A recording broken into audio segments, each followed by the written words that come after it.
ఆంధ్రప్రదేశ్లో ఎండల తీవ్రత రోజురోజుకు పెరుగుతోంది. రాష్ట్ర వ్యాప్తంగా బానుడు బగ్గుమంటుండగా ఈ రోజు ఉష్ణోగ్రతలు గరిష్ట స్థాయికి చేరే అవకాశం ఉందని వాతావరణ శాఖ హెచ్చరించింది. కొన్ని ప్రాంతాల్లో 45 నుంచి 47 డిగ్రీల సెల్సియస్ వరకు ఉష్ణోగ్రతలు నమోదయ్యే అవకాశం ఉంది. ఇవాళ రాష్ట్రంలోని 71 మండలాల్లో తీవ్ర వడగాలులు పీల్చే అవకాశం ఉండగా మరో 277 మండలాల్లో సాధారణ వడగాలుల ప్రభావం కనిపించనుంది. ముఖ్యంగా మధ్యాహ్నం సమయంలో బయటకు వెళ్లేవారు అత్యంత జాగ్రత్తలు తీసుకోవాలని అధికారులు సూచిస్తున్నారు.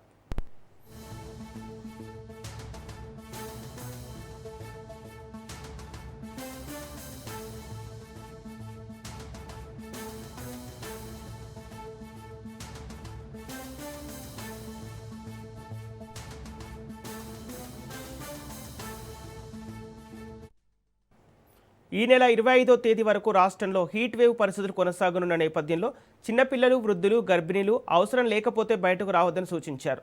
ఎక్కువగా నీరు, మజ్జిగ, కొబ్బరి నీళ్లు తీసుకోవాలని, తేలికపాటి దుస్తులు ధరించాలని వైద్యులు చెబుతున్నారు. ప్రజలు అప్రమత్తంగా ఉండాలని, ఎండ తీవ్రతను తేలికగా తీసుకోరాదని అధికారులు హెచ్చరిస్తున్నారు.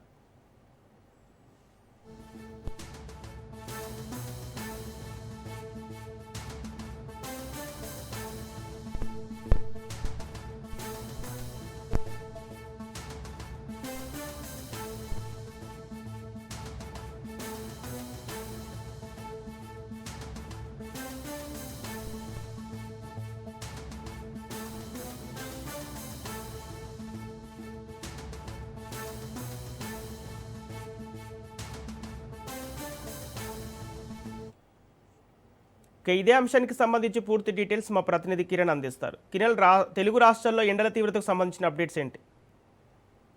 సంపత్, ఏదైతే విశాఖపట్నం తుఫాను హెచ్చరికలను స్పష్టం చేసినట్టుగా మరో వారం రోజుల పాటు తెలుగు రాష్ట్రాల్లో భారీ ఉష్ణోగ్రతలు నమోదవుతాయని చెప్పి ప్రస్తుతం ఉన్నటువంటి ఉష్ణోగ్రతల కంటే కూడా అధికంగా మరో 2 నుంచి 3 డిగ్రీల ఉష్ణోగ్రతలు అత్యధికంగా నమోదయ్యే అవకాశం ఉందని చెప్పి మరికొన్ని చోట్ల 4 నుంచి 5 డిగ్రీల ఉష్ణోగ్రతలు కూడా నమోదయ్యే ఛాన్సెస్ ఎక్కువగా ఉన్నాయని చెప్పి ప్రజలందరూ కూడా అప్రమత్తంగా ఉండాలి.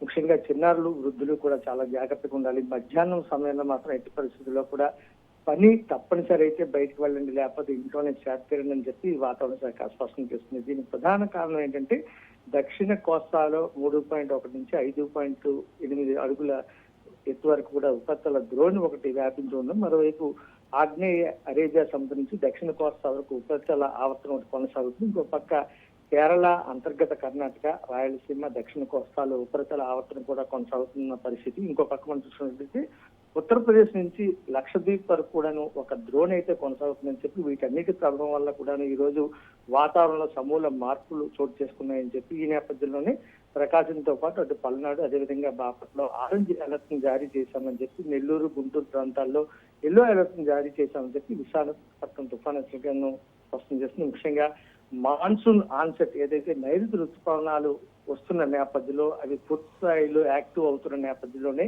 ఈ పరిస్థితులు సర్వసాధారణంగా ఉంటాయని చెప్పి మాన్సూన్ ఏదైతే కేరళను ఈ నెల 26వ తారీఖు లోపు ఎంటర్ అవుతుందని చెప్పి ఇప్పటికే వాతావరణ శాఖ స్పష్టం చేస్తున్న నేపథ్యంలో దీనికి ప్రధాన కారణం మాన్సూన్ ఆన్సెట్ అయ్యేందుకే ఈ పరిస్థితులు ఉంటాయని చెప్పి, అయితే వారం రోజుల పాటు దాదాపుగా అన్ని ప్రాంతాల్లో కూడాను ఉష్ణోగ్రత ప్రభావం ఉంటుందని చెప్పి సాయంత్రం వేళల్లో కొన్ని చోట్ల ఉరుములతో కూడినటువంటి జల్లులు అయితే కురిసే ఛాన్సెస్ అక్కడక్కడ ఉంటాయని చెప్పి వాతావరణ శాఖ స్పష్టం చేస్తుంది. ప్రధానంగా మనం చూసుకున్నట్టయితే ఇప్పటికీ ఈ రోజు ఉదయం 6-6:30 ప్రాంతం నుంచి కూడా దాదాపు 32 డిగ్రీల సెల్సియస్ నుంచి కూడా ఇప్పుడు మనం చూసుకున్నట్టయితే సుమారు దాదాపు మధ్యాహ్నం 12:30-1 గంట కావాల్సిన ప్రాంతంలో 42 డిగ్రీల సెల్సియస్ కూడా అధిక ఉష్ణోగ్రత నమోదవుతున్న పరిస్థితి కనిపిస్తుంది. మరోవైపు ఉక్కపోత కూడా చాలా ఎక్కువగా ఉంది. ఇటు నెల్లూరు కానీ, ఇటు గుంటూరు కానీ, అదేవిధంగా విజయవాడ ఈ ప్రాంతాల్లో, మరోవైపు ఉత్తరాంధ్ర జిల్లాలకు సంబంధించి ఖచ్చితంగా విశాఖపట్నం కానీ, విజయనగరం కానీ ఈ ఏరియాలో కూడా ఇప్పటికే భారీ ఉష్ణోగ్రతలు నమోదవుతున్న పరిస్థితి నెలకొంది. సంపత్, ఏదేమైనప్పటికీ కూడా ఒక 5-6 రోజుల పాటు ఖచ్చితంగా ఈ ఉష్ణోగ్రతల ప్రభావం చాలా ఎక్కువగా ఉంటుందని చెప్పి,